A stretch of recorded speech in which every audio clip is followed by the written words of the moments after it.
Bonjour YouTube, ici Largo pour une nouvelle vidéo sur Horreur à Arkham en solo. Nous sommes en J+22 du confinement, donc on a le temps de jouer à Horreur à Arkham, parce qu'on n'a pas forcément le temps de le faire d'habitude. Et aujourd'hui j'entame une nouvelle campagne, le Cercle Brisé. Donc, le Cercle Brisé, donc la dernière campagne complète sortie sur le jeu, l'une des plus développées en ce qui concerne le scénario.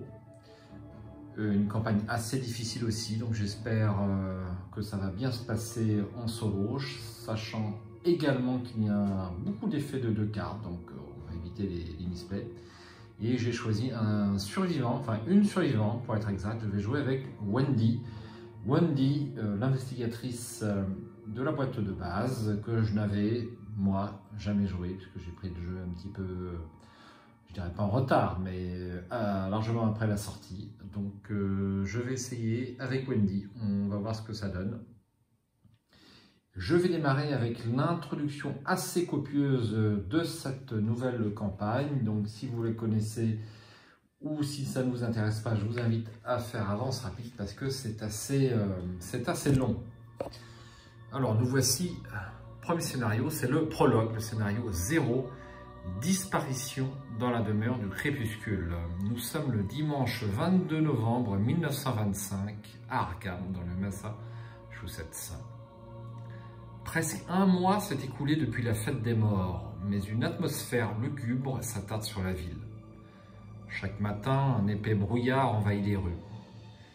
Les nuits s'allongent et, si vous interrogez les gens en ville, ils jureront qu'elles s'assombrissent également. Mais malgré l'ambiance morose, les choses bougent dans la somnolente Arkham. L'élection de Nathaniel Rodd au Sénat des États-Unis a rendu les honorables citoyens d'Arkham plus optimistes quant à l'avenir de la ville. Et ce soir, dans son superbe domaine de French Hill, un certain Joseph Meiger organise le gala de charité annuel de la Loge du Crépuscule d'Argent, un événement réservé aux membres et qui se révélera fatal pour plusieurs participants. Chaque joueur choisit l'un des investigateurs neutres suivants qu'il contrôlera pour la durée de ce prologue. Donc c'est l'une des particularités importantes de cette campagne. Eh bien, on démarre avec un investigateur de son choix. Donc moi j'ai choisi Penny White, qui est un petit peu l'équivalent survivant. 4 en volonté, 1 en intelligence, 3 en lutte et 2 en agilité. Réaction après avoir réussi un test de compétence lors d'un effet révélation, découvrez un indice dans votre lieu, limite d'une fois par round. Elder Sign, +1, si ce test a lieu lors d'un effet révélation, vous avez le droit d'effectuer une action supplémentaire lors de votre prochain tour. 7 points de vie et 5 points de santé mentale. En ce qui concerne... Alors, je vais attraper la carte, c'est pas toujours simple. Voici. En ce qui concerne la constitution du deck, donc à la mise en place, on débute la partie sur le balcon. C'est chose faite. On cherche un exemplaire du spectre et un exemplaire de Murmure dans les ténèbres parmi les 4 assemblées. Générez le spectre engagé avec vous et mettez en jeu Murmure dans les ténèbres à côté du deck intrigue. Vous débutez la partie avec 2 ressources au lieu de 5. 2 ressources au lieu de 5. Le spectre. Et tout le bas, Murmure dans les ténèbres. Révélation. Mettez en jeu Murmure dans les ténèbres à côté du deck intrigue. Chaque lieu hanté subit une horreur. Forcé à la fin du round, défausser Murmure dans les ténèbres. Alors, les capacités hantées, c'est une nouvelle, c'est une introduction d'un mot-clé sur cette campagne. Hanté signifie qu'à chaque fois que vous allez rater un test de compétence sur un lieu hanté, vous allez appliquer l'effet hanté. Donc, en l'occurrence, subir une horreur. Ensuite, zone de jeu de départ, nous avons ce surpassé, couteau, lampe torche avec 2 provisions. Main de départ, chat errant, chanceux, couteau, lampe torche, 2 exemplaires d'action désespérée, 2 exemplaires dans pleine forme. Penny White est la gouvernante de la propriété de Manger depuis plusieurs années. Bien qu'elle n'ait parlé à Joseph que quelques fois, le caractère tatillon de ce dernier lui a donné fort à faire. Ce soir, elle est chargée de veiller à ce que le manoir reste impeccable, que la nourriture soit chaude et que l'alcool coule à flot. Voici pour Penny White. Je continue avec mon introduction.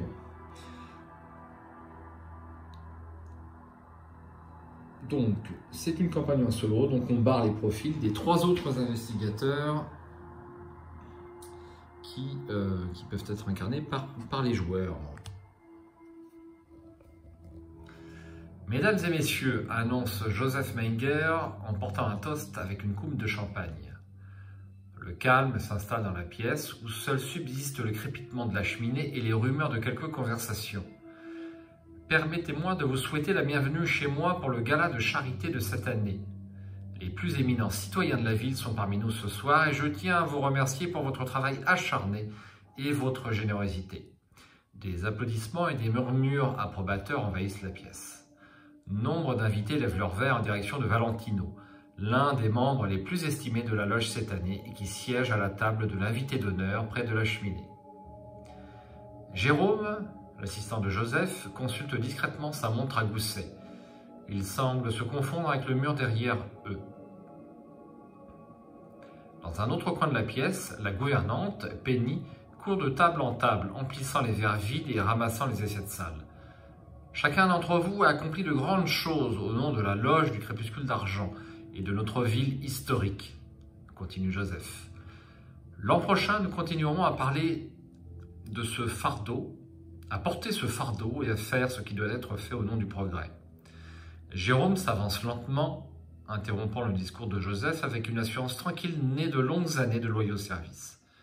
Il tapote doucement l'épaule de Joseph et lui montre l'heure. « J'ai bien peur que nous soyons déjà à court de temps. Merci à tous pour votre venue, conclut-il avec une révérence. Des applaudissements polis s'élèvent de la foule et Joseph s'élance à vive allure en direction du salon, suivi de près par son assistant. 2 servantes recueillent les manteaux au fur et à mesure que les retardataires entrent dans le manoir. Et Gabriella, chef de la sécurité de Joseph, scrute l'entrée, le regard dur et la mâchoire serrée. « Monsieur Sanford est-il arrivé ?» demande sèchement Joseph, en martelant le sol de ses chaussures de cuir poli. « Je crains que non, » répond Jérôme en feuilletant les dernières pages du registre des invités. « Mais il devrait être là d'une minute à l'autre, monsieur Manger. »« Bien, je ne veux aucun incident de quelque nature que ce soit à son arrivée. Me suis-je bien fait comprendre ?» lance Joseph à Gabriella. « Assurez-vous qu'il soit bien protégé. » Gabriella acquiesce en caressant la crosse du calibre 45 rangée dans son holster d'épaule. Joseph se tourne vers son assistant et que Penny se débrouille pour que le plat principal reste bon et chaud jusqu'à l'arrivée de M. Sanford. Pas une seule part ne doit être servie avant qu'il ne soit là. « Pas même pour M. Rivas, monsieur ?» demande Jérôme en scrutant Joseph par-dessus la monture de ses épaisses lunettes. Son employeur réfléchit un instant. « Offrez à M. Rivas une autre coupe de champagne et je suis certain qu'il n'y trouvera rien à redire. J'attends toujours les comptes rendus que je vous ai demandés tout à l'heure. N'oubliez pas, » ajoute Joseph en tapotant amicalement l'épaule de son assistant avant de se diriger vers la salle de réception. Jérôme acquiesce docilement et se dirige vers l'escalier. Peu après, la sombre brume apparaîtra et rien ne sera plus jamais comme avant. À la fois, chaque joueur doit lire à voix haute l'introduction du personnage qu'il a choisi. Ne lisez pas les introductions des personnages qui n'ont pas été choisis par un joueur. Ensuite, poursuivez par la mise en place. Alors, nous allons lire Penny White, la servante. Vous poussez un soupir tandis que l'air frais de la Nouvelle-Angleterre vous étreint.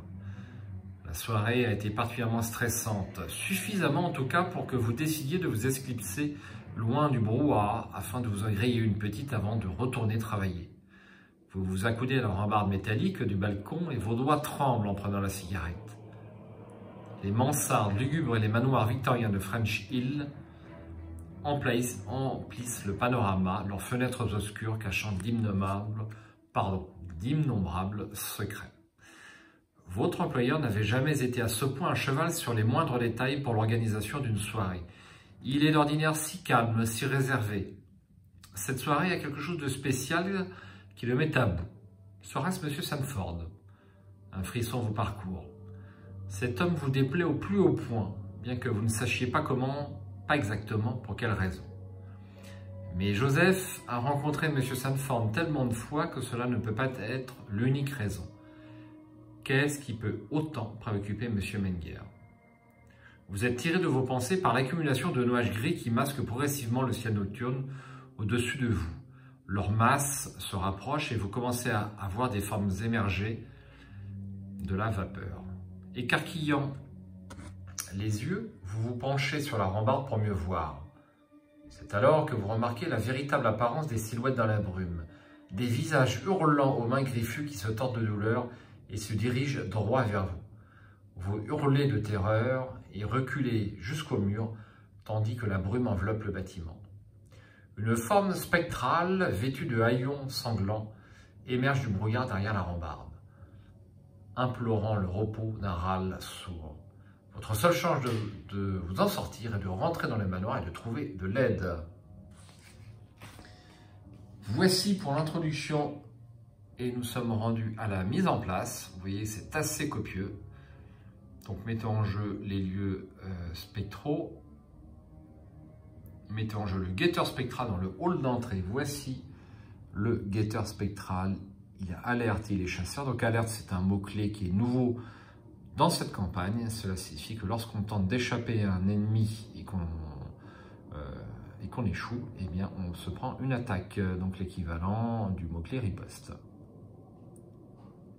Forcez quand le guetteur spectral est vaincu, au lieu de le défausser, soignez tous les dégâts qui sont sur lui, désengagez-le de tous les investigateurs et inclinez-le.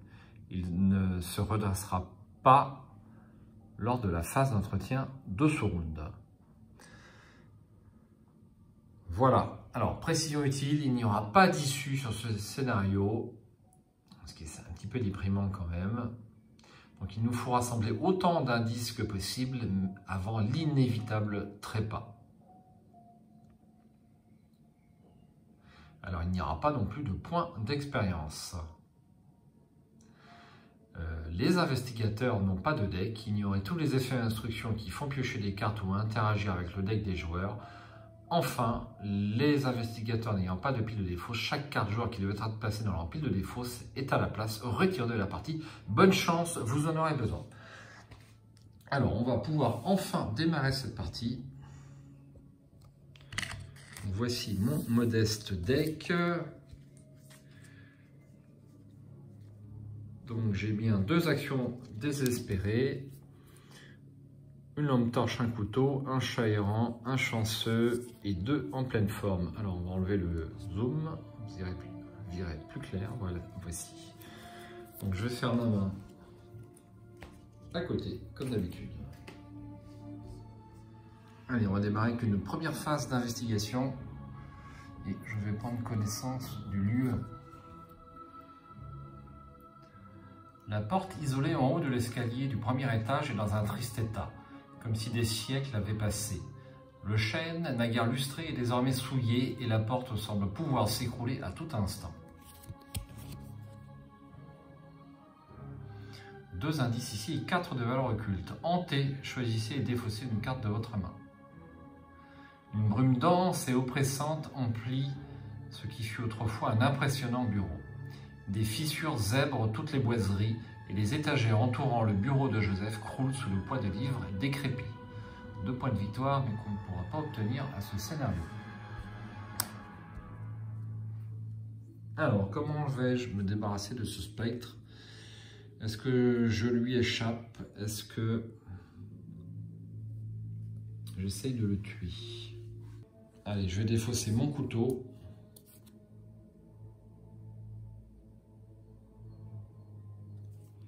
Donc la carte est retirée de la partie, carrément. C'est ma première action. J'attaque à 3 plus 2, 5 contre 2. Et je fais 2 dégâts. 5 contre 2 et j'ai un chanceux en réserve.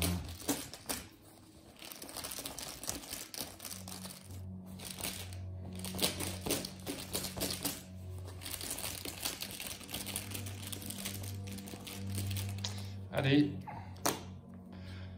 Moins 3. Alors, 5 contre 2, moins 3, c'est réussi. Hop. Ça, c'est une bonne chose de faite. Alors, deuxième action. Je me déplace sur les couloirs victoriens. Alors, quand même que je mette les deux indices là-bas, ça serait mieux.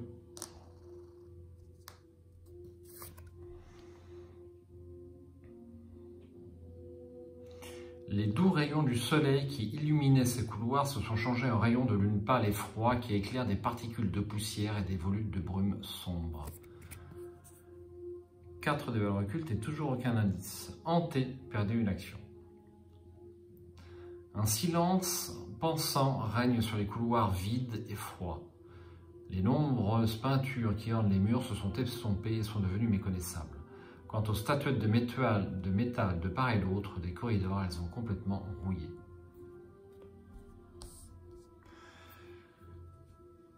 Bon, rien à faire ici. Donc j'ai le choix entre aller à la chambre principale et la salle des trophées.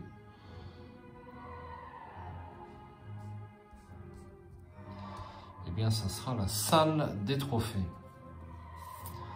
Troisième et dernière action. 2 têtes de cerf en décomposition sur le mur entourent cette porte. Elles vous fixent de leurs yeux vides et morts. 2 de valeur occulte et un indice.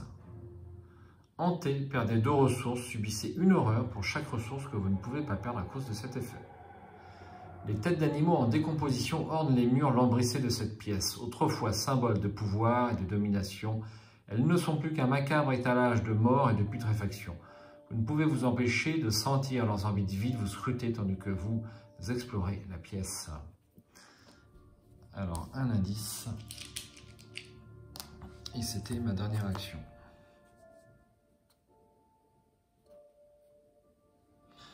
Face des ennemis, donc le guetteur spectral. Il n'a pas l'air aimable. On n'échappe pas à son destin. Grand ancien spectral et élite, il a 3 en lutte, 5 en point de vie et 3 en agilité. Il a alerte et chasseur. Donc je rappelle, le mot-clé alerte s'est apparu avec le cercle brisé. Quand vous tentez d'échapper à un ennemi et que vous échouez, eh bien, il vous fait une attaque. Donc c'est l'équivalent de riposte. Quand le guetteur spectral est vaincu, au lieu de le défausser, soignez tous les dégâts sur lui. Désengagez-le de tous les investigateurs et inclinez-le.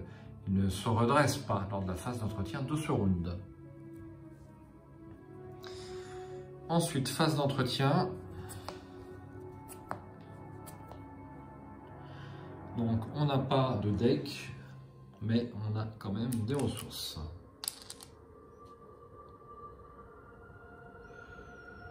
Donc, une fatalité.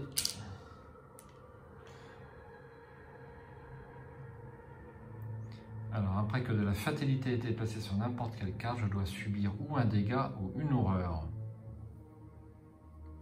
2 dégâts et 2 horreurs s'il y a au moins 5 fatalités en jeu.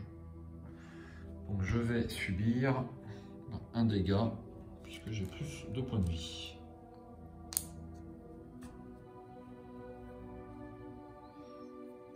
Ensuite,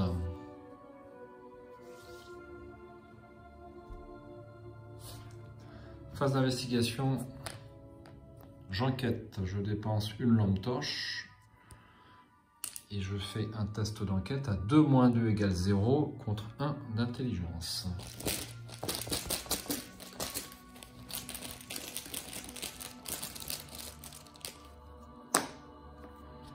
Jeton crâne, c'est -3, donc ça fait 0.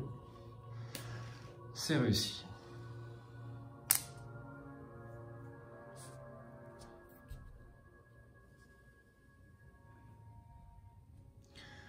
Deuxième action, pour une ressource, eh bien, je vais rejouer le couteau.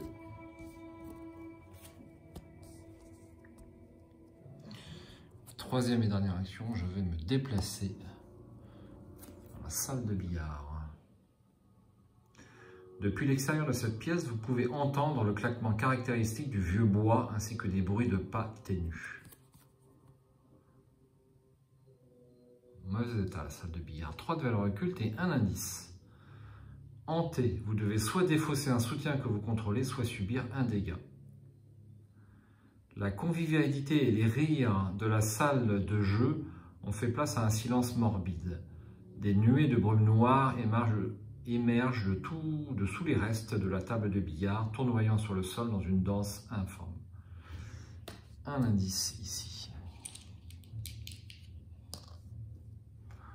Face des ennemis, donc le guetteur spectral se déplace.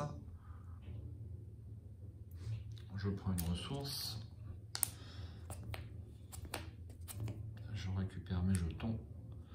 Je place une fatalité. Et je dois choisir entre un dégât et une horreur. Je vais choisir à nouveau un dégât.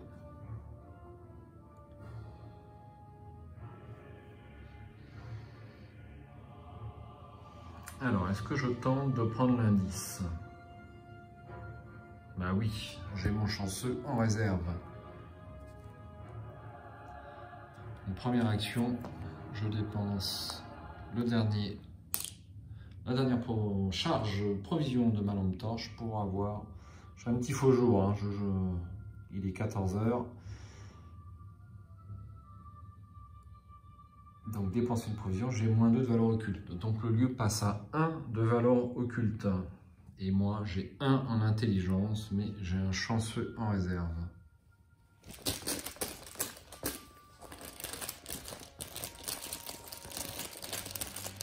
Mais ça serait bien que je le garde, mon chanceux. -3, eh bien je ne le garde pas. Donc 1 moins 3 égale 0. Et donc je joue un chanceux pour gagner +2 à ma compétence. Ça me coûte 1. Et je prends l'indice.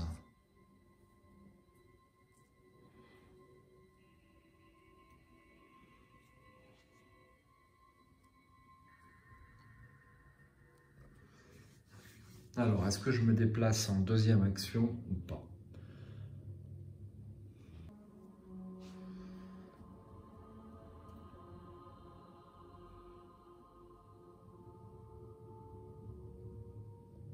Allez, deuxième action. Je défausse une ressource et je joue le chat errant. On ne voit plus tellement sur les tables de jeu, hein.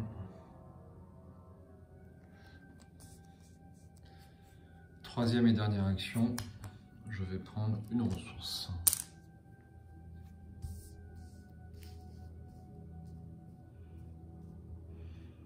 C'est tout.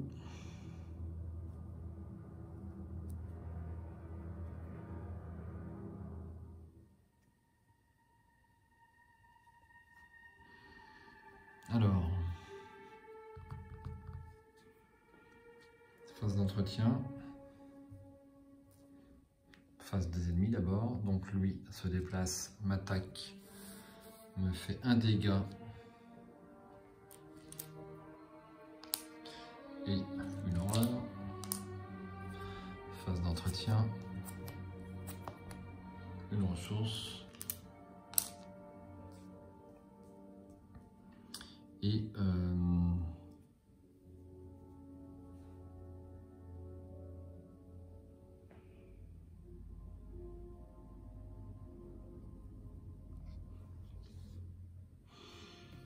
une nouvelle fatalité. Donc je décide de subir une horreur.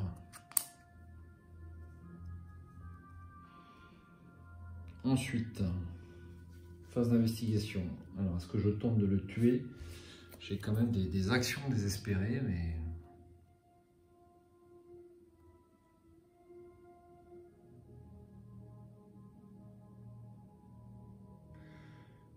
Alors, si je défausse ma lampe torche, avec action désespérée, ça va me faire +2, ce qui me fait 5. 5 contre 3. Je trouve pas ça exceptionnel. Il me faut au moins le 6 contre 3, et surtout, même en faisant 2 dégâts, il faudra 3 actions pour l'avoir, donc c'est carrément impossible. Donc je ne vais pas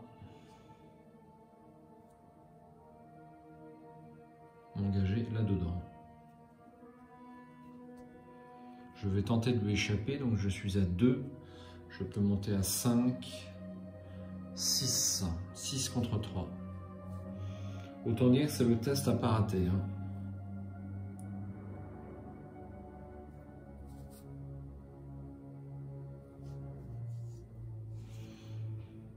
Ou alors, je lui fais d'abord 2 dégâts.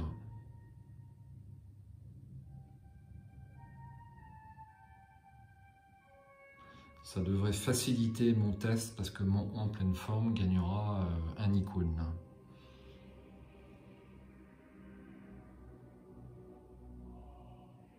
Le problème, c'est si je rate... ah ben non, il n'a pas riposte. Alors si je rate, il y a quand même spectral. Ouais.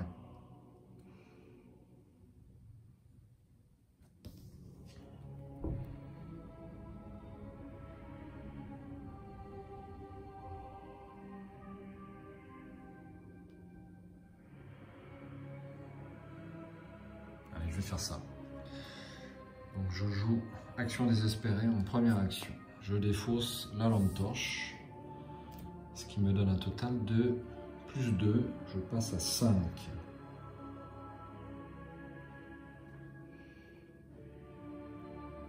Je passe à 5, c'est insuffisant. Je mets en pleine forme pour passer. Alors, est-ce que le en pleine forme gagne 2 icônes ou un seul icône? Alors, vu que j'ai payé le coup, je reprends la carte sous les yeux, c'est action désespérée, donc c'est en tant que coût supplémentaire, donc c'est préalable. Donc je n'ai plus qu'un seul objet sur moi, donc en pleine forme gagne plus 2. Donc ça fait plus 4, ça fait 7 contre 3. C'est ce que je voulais, 7 contre 3 pour 2 dégâts.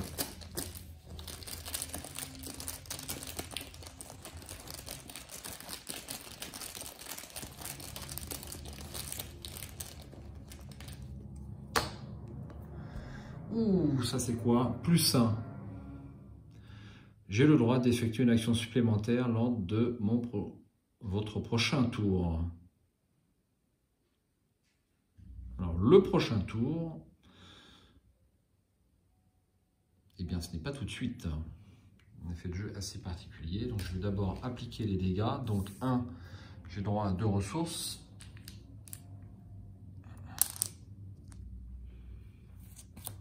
Je lui mets 2 dégâts.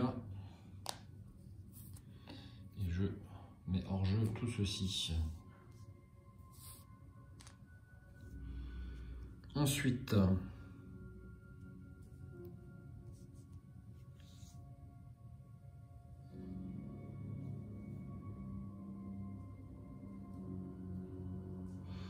eh bien, je vais chercher à lui échapper en deuxième action. Je suis donc à 2 contre 3. Il me faut au moins du plus 3.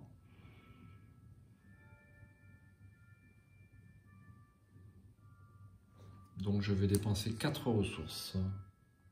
Allez, je vais plutôt mettre mon en pleine forme pour avoir plus 2 en agilité, ce qui fait 4. Et je vais dépenser 3 ressources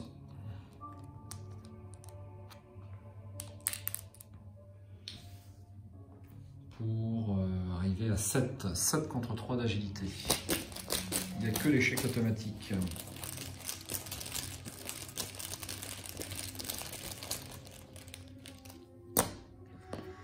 Moins 3 si réussi, il est échappé. Et dernière action, je me redéplace dans la salle des trophées. Il ne me reste que 2 cartes.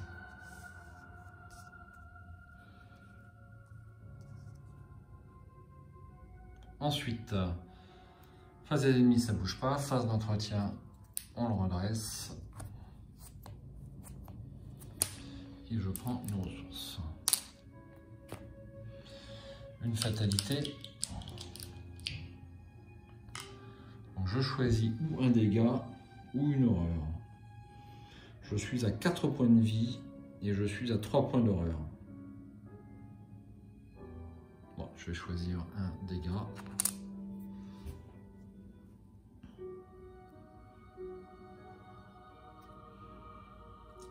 Et une carte.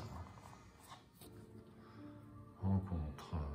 Soigner 3 dégâts du guetteur spectacle. Redresser le guetteur spectral. Il se déplace, engage et attaque comme s'il s'agissait de la phase des ennemis. Aïe. Donc je lui enlève ses dégâts. Il se déplace, m'engage et m'attaque. Donc une horreur, un dégât et un dégât. Il me reste 2 points de vie, il me reste 2 points de santé mentale, c'est très équilibré.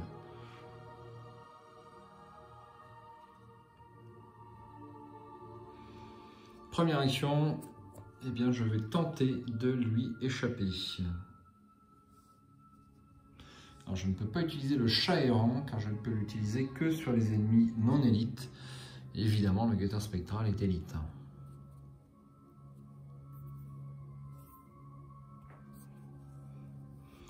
Alors à combien je vais faire mon test? Je suis actuellement à 2. Je peux me mettre à 5 contre 3. Il va me manquer 1 point.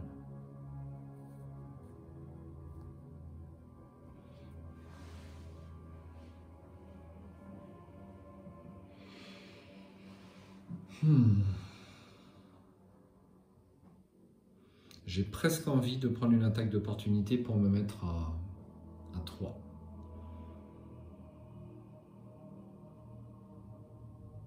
Allez, je fais ça parce que je sens que le jeton crâne va sortir. Deuxième action, je prends une ressource. Je subis une attaque d'opportunité. Alors, c'est ma deuxième action. Première action, je prends une indice. Deuxième action, j'échappe. Et autant vous dire que c'est un test super important. Alors, récapitulons. Donc, je dépense 4 pour me mettre à 6 d'agilité contre 3. Donc, j'ai le moins 4 et j'ai l'échec automatique. Je ne peux affecter du cône.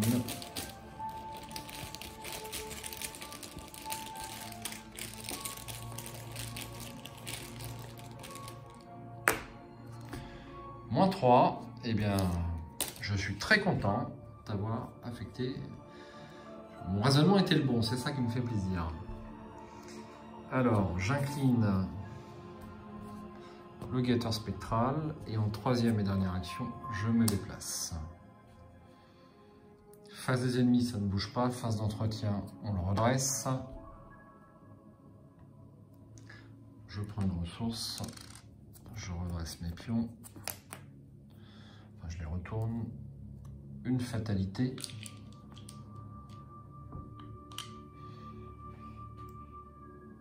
Eh bien, je n'avais pas fait gaffe, mais ça s'arrête là.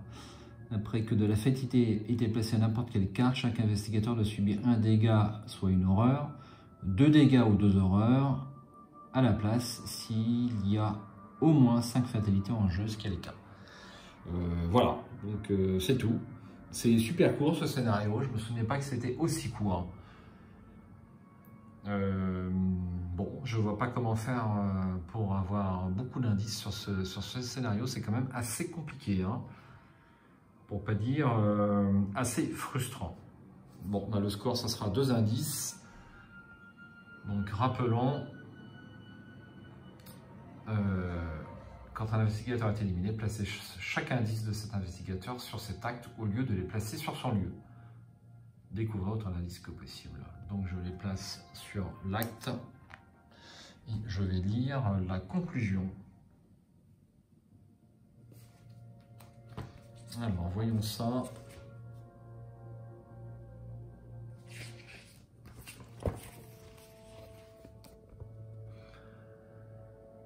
Aucune conclusion n'a été atteinte parce que tous les investigateurs ont été vaincus.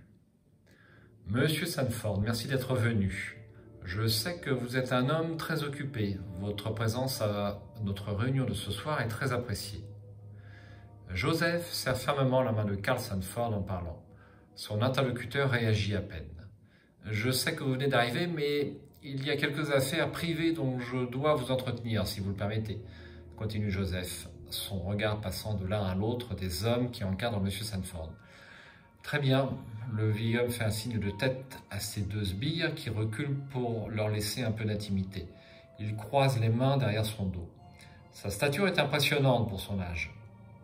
Ses yeux attentifs se posent sur Joseph. C'est à quel sujet? Joseph se penche pour s'approcher. « Il est ici, monsieur. Il est ici même, dans cette maison. » Un court silence s'installe entre les deux hommes, puis un sourire éclaire le visage de Carl Sanford. Aucune expérience n'est reçue lors de ce prologue. Dans votre carnet de campagne, indiquez que X preuves ont été oubliées.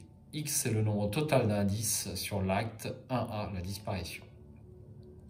Remettez dans la collection chaque carte au joueur utilisée dans ce scénario. Chaque joueur choisit un investigateur parmi les investigateurs standards et constitue son deck de la manière habituelle. Continuez au scénario 1, l'heure des sorcières. Bon, 2 indices pour moi, je ne sais pas trop si c'est un bon ou un mauvais score. On ne pouvait pas se déplacer dans le hall d'entrée, je ne sais pas si je l'avais lu à l'écran. Par un mur, le hall d'entrée est bloqué par un mur de brume spectrale, il ne restait que ces 2 lieux. Donc on ne peut pas avoir de 12 000 indices, je pense. Alors, eh bien c'est tout, c'est très court. Merci d'avoir suivi cette vidéo, ça nous change des vidéos de 4 heures. Je vous donne rendez-vous pour l'heure des sorcières avec la jeune Wendy. Apparemment, Duck est d'accord, d'après ce que j'entends. À bientôt!